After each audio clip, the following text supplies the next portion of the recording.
Thank you for joining us. This tutorial will cover routing the PCB. First, I'm going to change some colors in my design to make it easier to see.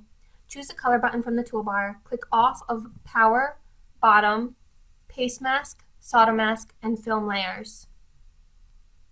Select the Net tab. I'm going to assign purple to 3.3 volts and blue to ground.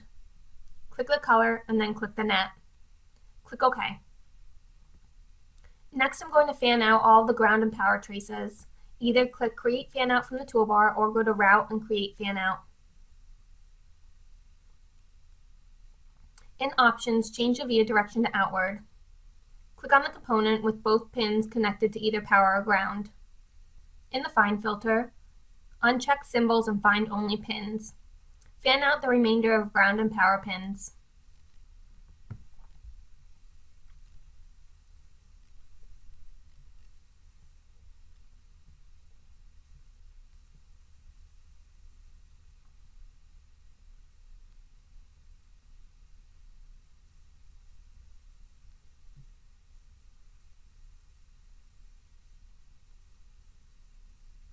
Right-click and select Done. We can now see that some of the traces on the IC have DRC errors. I'm going to adjust some of these vias in. Click the Etch Edit button on the toolbar. Just click and drag to move the via and the trace. The width of the trace is a little large for these pins. Select Edit and Change Objects. Check Line Width and type the desired width of your trace. Click on the traces to change the width. The DRC errors are now resolved. Right-click and select Done. Choose Manual and Add Connect from the design workflow. I didn't add vias to all the power pins in U1.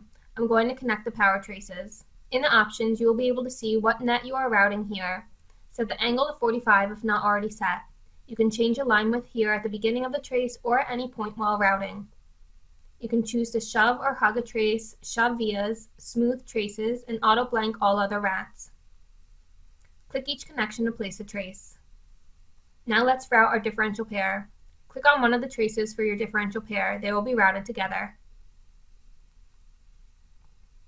I'm going to finish routing up the board. I'm going to try to make as many straight connections as possible. You can move components in your PCB when routing.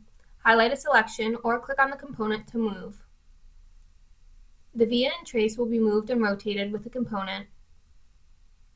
I will not be adding any vias for routing, but if you need to add a via in your design, just right-click and add via at any point in your trace. If you make a mistake while routing, right-click and select Oops. I'm not going to worry too much right now about making these traces perfect, since I can easily clean them up after routing is complete.